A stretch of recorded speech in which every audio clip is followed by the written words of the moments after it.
Bərdə rayon icra hakimiyyəti başçısının Sərkarlar kəndində səyyar qəbul görüşü keçirilib.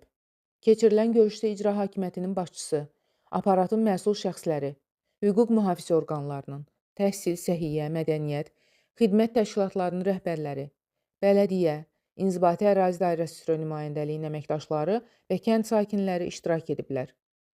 Rayon icra hakimiyyətinin başçısı ölkə rəhbərinin tapşırıq və tövsiyələri əsasında respublikamızda aparılan sosial-iqtisadi islahatların, əhalinin rifah halının daha da yaxşılaşdırılması istiqamətində icra olunan layihələrin hər bir yaşayış məntəqəsini əhatə etdiyini vurğulayıb və Sərkarlar kəndində görülən işlər barədə vətəndaşlara ətraflı məlumat verib. Görülən işlərdən məmnunluqlarını bildirən sakinlərin daha sonra təklif və şikayətləri dinlənilib.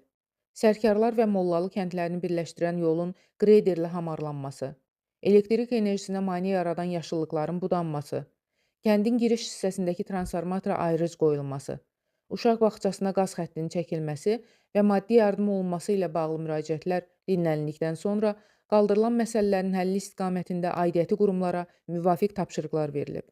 Vüsal Rafiqoğlu, Mirələ Məhmədov, Vəfa Hüseynova, Aran TV Bərdə.